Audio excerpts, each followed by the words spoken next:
Bahkan Rasulullah menwasiatkan sahabatnya Abu Hurairah, wahai Abu Hurairah, jaga witir sebelum tidur. Ada hikmah. Umar bin Khattab ditanya, kenapa suka jaga witir sebelum tidur? Kata beliau, saya khawatir meninggal dunia dalam keadaan tidur belum witir. Tahajud apa belakangan? Tidur, santai, bangun, masih ada waktu, silahkan tahajud. Kalau tidak ada waktu, berarti sudah tertulis nama kita ahli witir. Innallaha witir, yuhibbul witir, fa'autiru. Allah maha witir, Allah cinta witir, dan jagalah witir. Tapi juga Bapak Ibu, ujung ayat itu sangat menarik perhatian dan sangat mengajarkan untuk apa. Coba Allah tutupi ayatnya dengan firman, sungguh pada yang demikian itu terdapat tanda-tanda kebesaran Allah bagi kaum yang berfikir. Subhanallah, pas banget diakhiri dengan kata yatafakkarun, bukan yu'minun, bukan yattaqun, bukan ya'lamun, bukan ya'malun. Tidak cocok. Yang paling cocok kata yatafakkarun. Setiap malam apa yang terjadi, proses menghadapi kematian, dan itu tanda-tanda kebesaran Allah bagi kaum yang berfikir. Pernah enggak Bapak Ibu berfikir?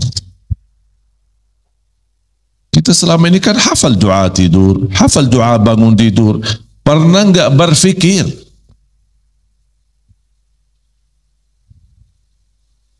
Makanya kalau kita tidur malam hari, ucapin kata ikhlas dan memaafkan semua orang yang pernah menzalimi kita, semua orang yang pernah salah sama kita, semua orang yang menghina kita, semua orang yang memfitnah kita, semua orang yang berkata-kata jelek terhadap kita, yang kita tahu maupun yang kita tidak tahu, maafkan semuanya.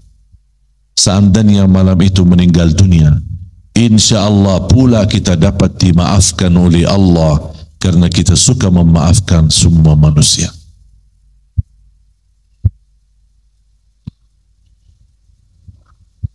Apalagi kalau diawali tidur kita dengan baca ayat kursi.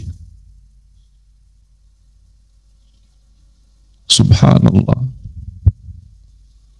satu ayat tapi jaminan masuk surga. Apalagi kalau bisa menambahkan surat Al-Mulk Tabarak 30 ayat, jaminan selamat dari siksa kubur. Kita baca, mohon maaf tidak bisa baca, masih bisa dengar, simak. Sekarang HP sudah ada isinya 30 juz Al-Quran. Tinggal buka YouTube-nya, Murattal surat Tabarak Al-Mulk, dengar sambil di tempat tidurnya, berbaring, dengar ayatnya, hayati maknanya, dengar baik-baik, pahalanya sama. Yang baca maupun mendengar, setiap satu huruf 10 kebaikan. Selesai tidur, dan kalimat terakhir yang kita ucapkan, Bismikallahumma ahya wa bismika amut. Boleh kita asyhadu an la ilaha illallah wa asyhadu anna Muhammadan Rasulullah. Bisa jadi kalimat ini yang kita ucapkan benar-benar terakhir dan tidak sempat lagi kita ucapkan.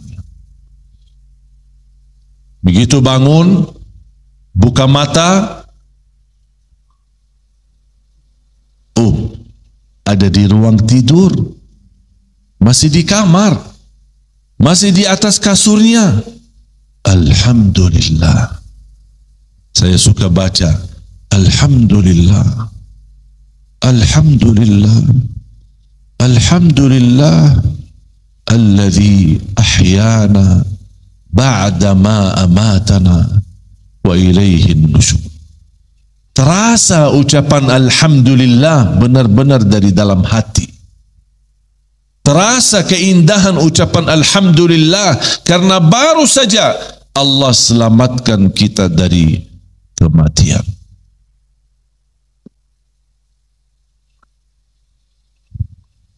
Jemaah sekalian, mohon doa restu. Itu cara yang kita selalu tanamkan dan ajarkan kepada semua santri-santri kita. Bukan hanya sebatas hafal Al-Quran, tapi bagaimana bisa sambungkan ayat Quran dengan doa sehari-hari, supaya mereka ketika baca doa sehari-harinya dia tahu mana ayatnya, mana surahnya, mana petunjuknya, bagaimana kita proses menhayati dan mendalaminya. Dan saya yakin kalau Bapak Ibu pulang akan terbawa keindahan doa ini, dan nanti malam saya yakin akan Bapak Ibu bisa baca doa ini dengan terasa di hati. Kalau boleh saya usulkan, nanti pulang bisa buka, cari di Syekh Google. Kenalkan Syekh Google? Ada Syekh terkenal banget, Syekh Google. Semua serba bisa, semua serba ada. Tinggal kita ketik doa, tidur, pasti muncul ada dua. Bismikallahumma amutu ahya, dan yang kedua Bismika Rabbi, yang cukup panjang, tidak apa-apa difotokopi sama artinya, atau bisa diambil kopi dari HP dan kita simpan. Setiap mau tidur tinggal buka fotonya dan kita baca. Agak panjang, tapi insya Allah kalau kita biasa rutinkan, insya Allah bisa hafal. Tidak susah. Bismika Rabbi wada'tu jambi wa bika arfa'hu fa in amsakta nafsi farhamha wa in arsaltaha fahfadha bima tahfadh bihi ibadak as-salihin. Tapi doa itu benar-benar menartikan, memaknai ayat yang kita sama-sama belajarinya dan kita fahami. Mohon doa restu menjadi impian dan cita-cita untuk mencetak 1 juta penghafal Al-Quran, tapi mampu membawa akhlakul Quran dan menhayati sebagaimana Bapak Ibu pagi hari ini sudah menhayati walaupun 1 ayat. Tapi saya yakin 1 ayat yang sama-sama kita hayati bersama serta doanya, pasti kita akan sudah tahu dan kita fahami betul ternyata betapa Al-Quran ini mempengaruhi kualitas iman. Dan saya yakin Bapak Ibu saat mendengar ini pasti hatinya akan terasa dan menambah keyakinan dan iman kepada Allah, dan kita akan mampu menjaga doa dan bisa menhayati ayat-ayat. Walaupun kemampuan kita terbatas, tidak apa-apa. La yukallifullahu nafsan illa usaha. Saya selalu berdoa, ya Allah, aku mohon jangan cabut nyawa saya sampai terwujud 1 juta penghafal Al-Quran untuk Indonesia. Apalagi habis kemarin saya diuji dan ditusuk, saya tingkatkan lagi doa. Dan saya bilang, ya Allah, jangan dulu ya Allah. Tak boleh saya mati ya Allah, belum selesai tugas. Izinkan saya melanjutkan perjuangan sampai mencetak 1 juta penghafal Al-Quran untuk Indonesia. Itu selalu doa saya. Dan Alhamdulillah program ini sudah jalan, bukan mau jalan, sudah jalan. Dan sudah Alhamdulillah melahirkan dan mencetak ratusan para penghafal Al-Quran. Dan kita bisa melihat perjuangan bersama tim RCTI acara Hafiz Indonesia dan selain-lain acara-acara Hafiz Indonesia banyak berjuangan dan melahirkan dan membangun beberapa lokasi menjadi pesantren, rumah tahfiz, dan semua program ini murni dari bantuan dan dukungan dari masyarakat Indonesia. Tidak ada bantuan dari Arab. Dan saya bukan keturunan Raja Salman.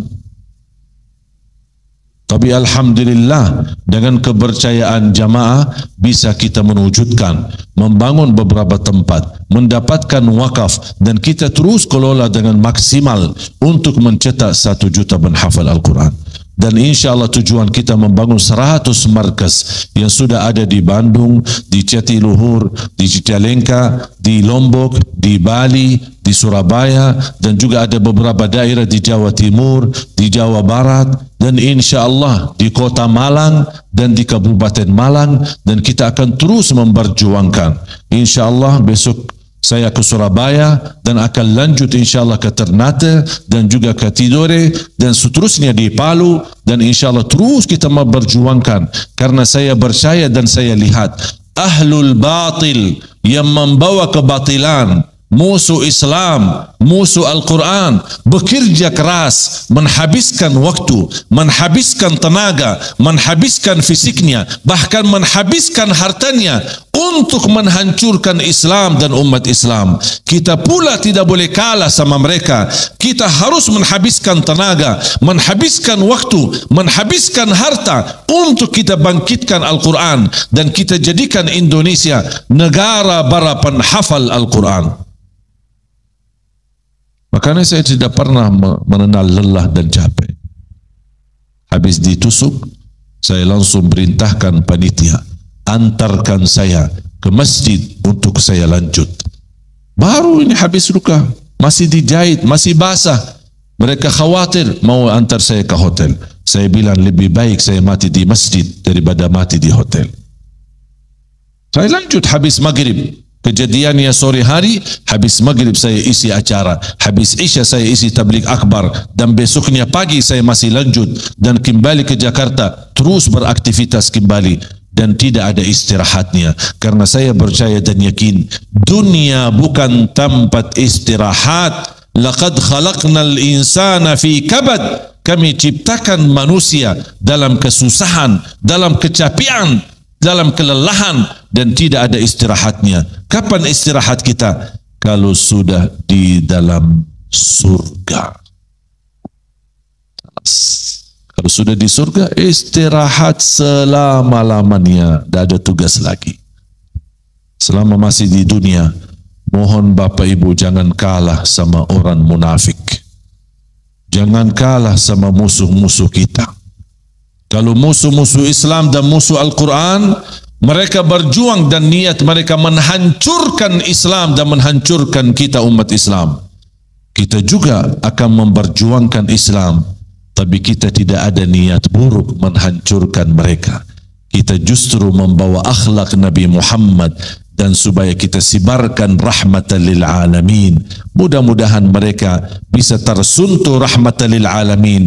Allah buka hidayah kepada mereka. Kita tidak ada niat buruk walaupun sama musuh kita. Mudah-mudahan program 1 juta penghafal Al-Quran bukan milik Ali Jabir, tapi mudah-mudahan menjadi milik kita bersama.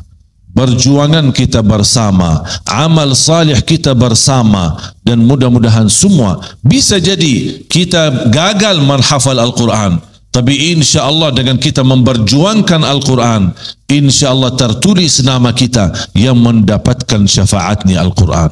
Orang yang mendapat syafaat Al-Quran bukan harus hafal, tapi orang yang memfasilitasi para penghafal ikut pula mendapatkan syafaatnya Al-Quran.